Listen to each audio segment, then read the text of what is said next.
Hi, everyone. I'm Dr. Joel Hunter, host of Power Talks, empowering you through the voice of truth. On today's program, we have Pam Neighbors, who is the president and CEO of CareerSource of Central Florida. It's one of the largest, if not the largest, employment training and connection agencies in our region. She was named CEO of the Year in 2016 by the Orlando Business Journal. And she's also a member of the U.S. Conference of Mayors Workforce Development Council. So it's a national role as well. Mark Stanikas and I go way back. We're old friends. And Mark serves as the president and co-founder of Jobs Partnership of Florida. Jobs Partnership has formed more than 250 strategic partnerships with churches and businesses and educational institutions and other organizations. Thousands of its graduates are now active in the workforce. So thanks for being with me today, you guys. It's great to be here. We were talking at the beginning, talking about how important employment is in addressing many of the needs of the vulnerable community, or going to another level of those who are already employed. I asked both of you on because you have two different approaches when it comes to equipping people for employment and engaging them in employment. So Pam, let me start with you and talk about CareerSource and what it does in order to help someone be further employed or go to their next level of employment. Okay. So CareerSource Central Florida, as you said, is one of 24 regional workforce boards in the state of Florida, and we are actually the second largest, second only to Miami, but that's another state. So, so CareerSource Central Florida actually has the mission of getting talent to business and creating talent from our residents. Really, that is the core of what we do. Tell me what you just said there. What does that mean? That means getting people, residents, competitive for jobs in this region, and jobs that are good jobs that provide them a career path, that provide them a regular schedule and stability, and help them to take care of themselves and their family. So those two things are simultaneous, though. It's not one really without the other. We have to understand as a workforce board where the jobs are in our region. And so we work with many, many businesses, large, medium, and small, across 5 counties here in Central Florida. So Orange, Osceola, Lake, Sumter, and Seminole counties.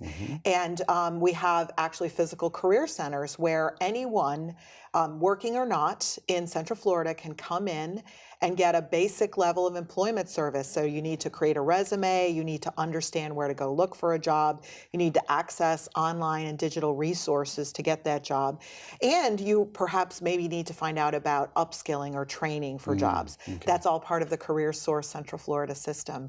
And conversely, we're busy out getting connected with businesses in our growing industries. And what I mentioned to you is, I think, one of the best kept secrets is that we have so many tremendous career opportunities in this region that it isn't just all tourism or hospitality, although those are great ways to get into career paths, but we have manufacturing and technical jobs and business and finance, information technology, healthcare, and many, many more. And part of the role of CareerSource is to get that information in front of individuals to help them to find those paths. Now, so I'm coming to you, Mark, but I'm so curious.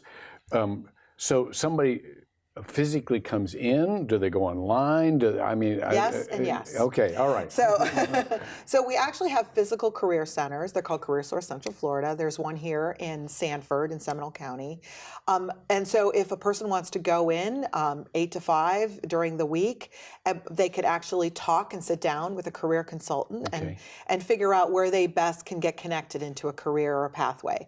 But actually, they can also go online. All of the things that we have are available through online resources. Part of the Career Source network around the state is connected to what's called Employ Florida, which is a database that not only has jobs that we put in, but actually it spiders in a technical way, jobs from every other posting. Isn't that? Yes. I love that. Yes. Both creepy and intriguing at the same time. Interesting, huh? So every job that's available, so a job at the University of Central Florida, a job at Lockheed, everything is available in that system. And part of what we look to do is find out where that person can fit. You know, what skills do they have? What could they potentially do? And figure out that pathway in. And for business, we can, particularly for small business, be an extension of their human resource arm. Yeah. We do the upfront recruiting and screening and preparation I like that. for many candidates. I like that. And you know, a lot of people may be working, and in fact, in our communities, we find a lot of people are working, but they're making less than a living wage. You know, they're making less than really $15 an hour at a full-time salary. And so one of the things we're very focused on is identifying how we can actually put them onto a path to get a better opportunity in whatever skill and ability or interest that they have. That is great. It's very rewarding work. Gosh. Well, I'm going to come back to you because I want to know how you personally got involved and what wiring you have that just makes this so cool for you, because it is cool. But Mark, I want to come to you because you have a different, Jobs Partnership is a different kind of approach. Tell us about your clientele or your family, and how you help people go from where they are to more fulfilling employment. Right. There's actually a lot of overlap with what Pam and her team are doing at Career Source, and that's why we partner together. But our focus or our target audience are really the underemployed. Folks in our community who are just struggling working in part-time jobs or multiple part-time jobs, or maybe a job that's just not paying enough money for them to provide for themselves and their families. And so, which, by the way, is increasing in numbers. Yes. I mean, the gap between those who are doing better in this economy and those who still struggle with stagnation and not being able to quite make it.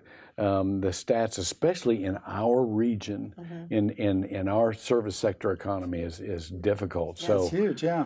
Well, and you're familiar with the ALICE study from United Way. So they're saying 44% of working Floridians don't make enough money to pay the bills. Yes. And probably 2/3 of them are eligible for public assistance. Right. And Of they some need sort, that to close the gap. So you've got a huge problem. I just keep chiming in. Don't lose your train of thought.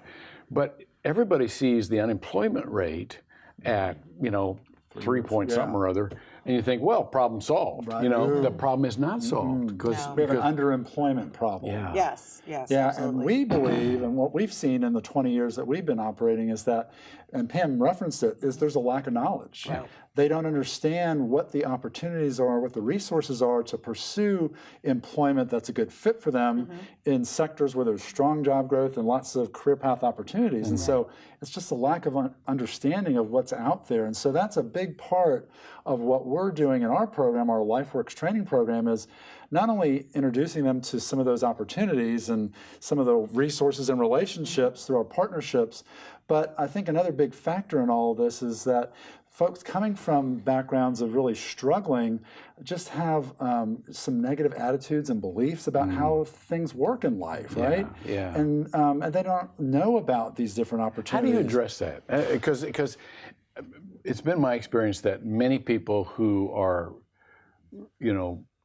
either in survival mode or desperate or really frustrated, come in and they want help, but they've got this tape going off in their head like, this ain't gonna work, because I've been through this before.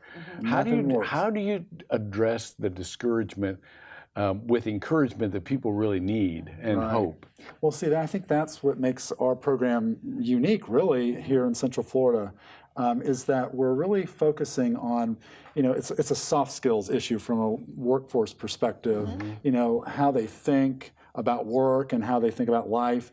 We're trying to really change that through our curriculum, our LifeWorks curriculum. We offer a biblically based curriculum that teaches soft skills. And so it's not a Bible study per se, but really it's principles about how you can become an effective worker and really meet the expectations of employers, but it's done in a real relational setting. You know, folks that are struggling or have experienced a lot of, challenges, I mean, they just need someone to encourage them. And so it's not a one-time appointment. It's probably several meetings or a relationship over time that is encouraging and helps them to understand, okay, you can do this, and you start to think differently about all of these issues, and then you've got someone at your side really encouraging you and kind of cheering you on and saying, you can do this, and then also helping them get connected to some of these resources and relationships. So they need more help.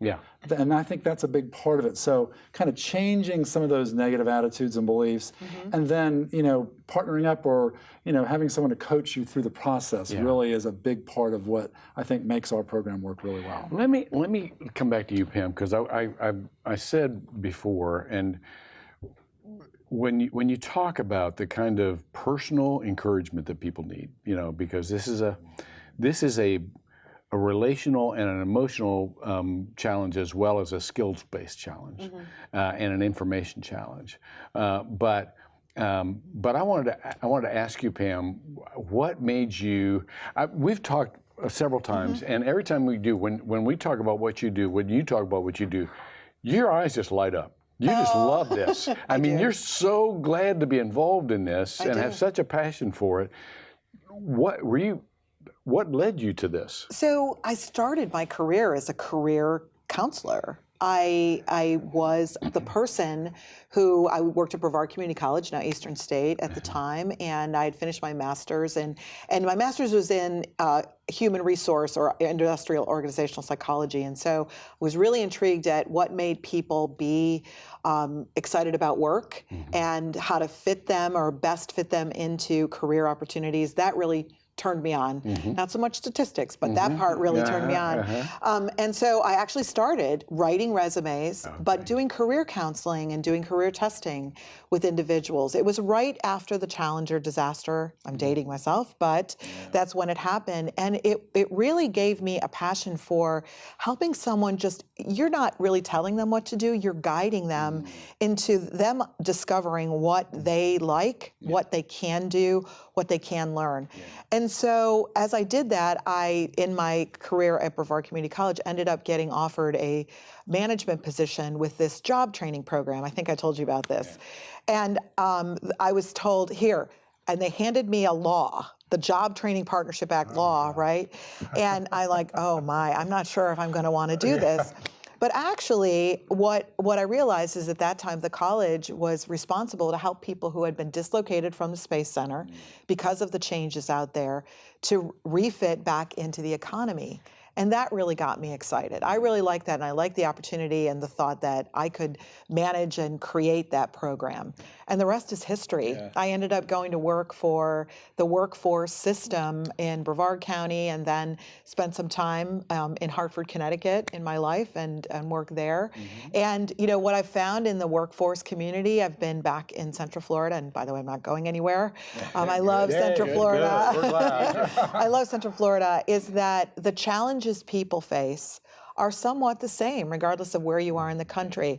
Understanding where the opportunities are, understanding how do my skills and talents fit in with the opportunities here in my community, and then how do I motivate myself, or how do I get the resources together to follow this path? And it's going to require some juggling and some sacrificing and figuring out how to do that. Mark mentioned he works with many people who are underemployed. Well, actually, 66% of who we saw last year in CareerSource Central Florida, and that was well over 65,000 people, are employed, have work history, but are making wages that they can't sustain themselves and their families. And why is that? I think it's partly because they don't know about how to get into paths. And you were talking about people who are in day-to-day mode. They don't think past day-to-day. They're thinking about, how do I pay the bill for this week? Yeah. And they don't have the opportunity or the support, which Jobs Partnership provides, to think about those things, to create a plan for themselves. The things that may, to me, perhaps came more naturally, just based on the circumstances I had. Right. We want to give people that opportunity. And the other thing Mark said that is key to what we do is creating relationships. One of the things that makes me very passionate about working in this workforce space, which is kind of quasi-public-private, right? We work with a lot of federal and state resources, but we as an organization are a 501c3 nonprofit organization, is to make those things just be normal to people, to take the government ease out, to take the transaction out and create relationship between me and the business, or my organization and the business, and between my career consultant and the job seeker, so that they feel like, hey, this person cares about me and they're going to help me through, or they're going to refer me to a program. I'm going to understand the process, and I know that I have the path. I understand how it works. And that's what really gets me excited about this work. So I want to stick on the relationship thing, because relationships are so important in every aspect of employment. And I think that's, Mark, you talked about the soft skills that are so important to teach people. But let me come back to you, Mark, because relationship training, or the fabric of community, is so important in your approach to empowering people or equipping people for employment. Could you tell us how you create those kind of sustaining relationships so that people can continue to be encouraged and kind of stay the course until they can go to the next stage of their life? Yeah, I think that's one of the exciting aspects of the Jobs Partnership and our LifeWorks training model, is that we've created a framework that allows churches to mobilize their congregations to serve people in need. I think there's a lot of folks in our churches that really have a heart to serve, and they care about people, and they want to do that, but they need a structured format to do that. Yeah. And so we've been able to leverage our framework with churches and get folks who are really passionate about serving people and caring for people, and train them and equip them through our process to build a relationship with the folks that are coming through the training process. And so they're with them for 12 weeks. We meet one night a week for 12 weeks, and they have 3 hours a night with them. But we're going deep pretty quick as they go through the content, through the curriculum, and the relationships really just take off pretty quickly. That's awesome. There's a real quick turnaround there in terms of building that relationship, which is really critical for so many of the folks that we're serving, because they've never had anyone's really kind of support them and encourage them through the process, and that becomes such an important part of what we're doing. And then for us to then have really important and strategic partnerships with CareerSource, for instance, as one of our partners.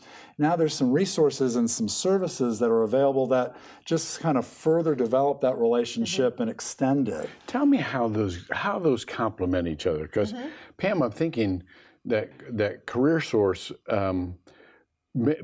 simply because it is a more federal and state funded, would be a little bit more programmatic. I mean, these are the elements that we have to go through. Maybe clinical is not the right word, but but a little bit more precise and professional, and so on and so forth.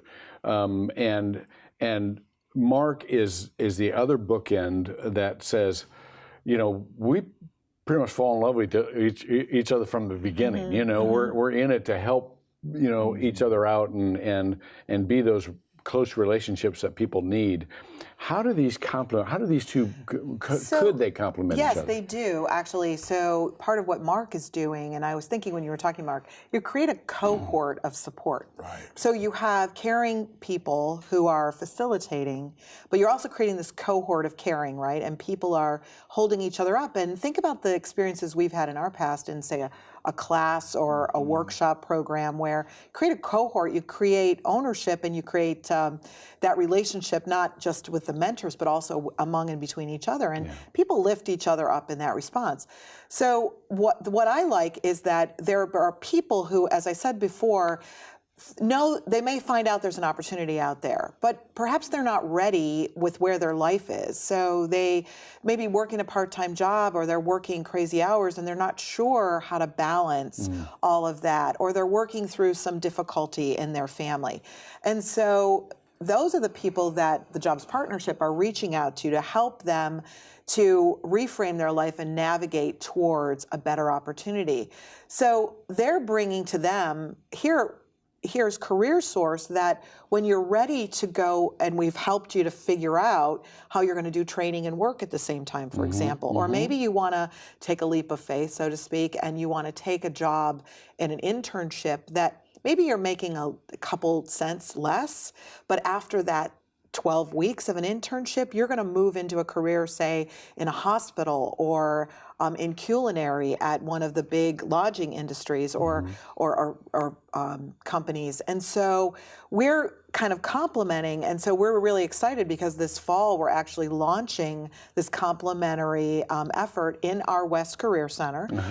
The Jobs Partnership will be running their classes, and we'll be right alongside them, considering each of those individuals and helping them career assess and plan for what they may want to do as they graduate from the program. It's kind of Mark and my vision after a couple of years. That's awesome. Now, so we're really excited about that. That's not to say that we haven't had a good referral back and forth relationship. So in our system, if we find someone who needs that extra kind of life support, and by the way, I want to tell you, the Department of Economic Opportunity in the state just did a survey of businesses about what is this actual skill gap, and guess what came out in the majority? Soft skills.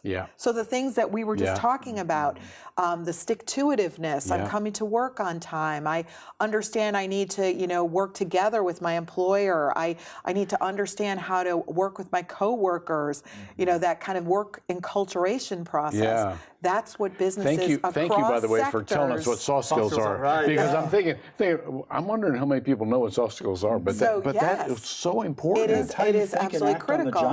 So many important. businesses that I work with, my board members, 51% of my board is from private sector across this region.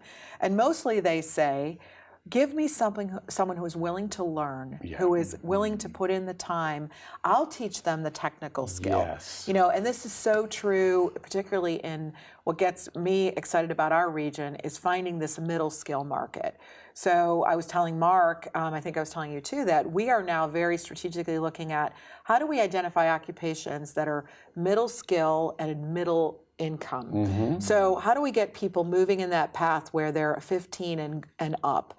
So say in hospitality, for example, there are great jobs in the culinary sector. And guess what? Every area of that sector needs prep cooks, culinary chef everywhere. And there are many, many different schedules that can accommodate individuals. There's some technical training involved with that, but there's some stick-to-itiveness involved with that. So that's one of the things that we want to feature with the Jobs Partnership Program this fall. Mark, you have said, and we just got a couple of minutes left, but you've talked about how important it is for people to have these soft skills, and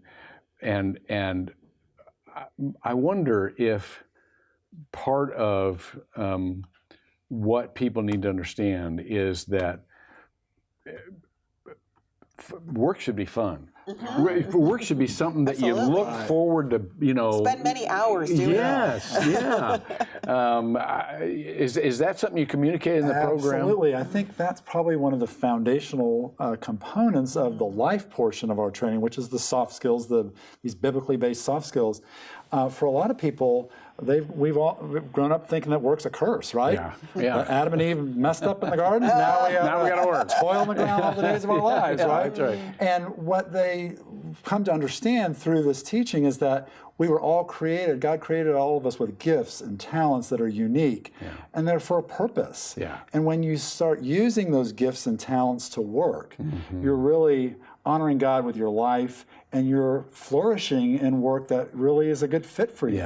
And so it's really kind of one of the foundational pieces to the training to have a different view of how they see work. And when that light bulb goes on, they really, I mean, their confidence and their self-esteem really just shoots up, and you see them for the first time say, okay, I can do this. Yeah. And with the help of resources from CareerSource, they can pursue one of those industry tracks where there's, you know, some short-term training and get into a career that could really allow them to flourish and prosper and retire well. We work scholarships with Valencia College and Seminole State, and many of our education training partners, of which we have an incredible resource here in this community. But we're really honed in on that middle skill, middle income. You know, Now, meet me in the middle. Define that for us. Middle skill, middle income. Skill is really less than a bachelor's degree, but it's usually a certification of some kind. I mentioned culinary, but it also could be advanced manufacturing. It could be an information technology software skill that could help you to be a coder, for example. Those people don't need bachelor's degrees. You know, they need a certification and the skill and experience. It's a great way to get into, you know, an industry where previously you thought, oh, I had to go to four-year school and pay a lot of money to get a degree, and I can go in this door and do the same thing. Yeah, that's well, again, I love talking to you guys because you light up, and I know, that Mark, for a long time, you've just had this heart for people who just need a little lift, you know, and Pam, you're obviously wired for that as well. And so I can't thank you enough for what you're doing. I love the fact that you're working together. I look forward to doing what we do to work together with you all, because, you know, dealing with the homeless and the marginalized here, most of the folks who are family homeless are hard-working people. Yes, and they're working. And they are working, and they just can't quite. They can't quite. So we're going to be in this togetger for a long time coming. And thank you for what you're doing. Thank you for having us. Golly, thank you for tuning in. Remember that you know, Mark did say that part of the original curse was, you know, by the sweat of your brow. That doesn't mean you hate to sweat. You know, look, go to the gym. You know, you're doing it because you are improving your life and you're improving the world. God made us co-creators. And what these folks are doing is helping people identify just how they can be most creative and most contributory to our society, and most fulfilled by the way God wired them. So thank you for tuning in. Remember, these discussions are just that. They're discussions among us, but we'd love to see you continue the discussions at home and go one step further. Get involved. If you know someone who needs this, get involved with the websites we put on the screen. Because when Power talks, you're empowered through the voice of truth. See you next time.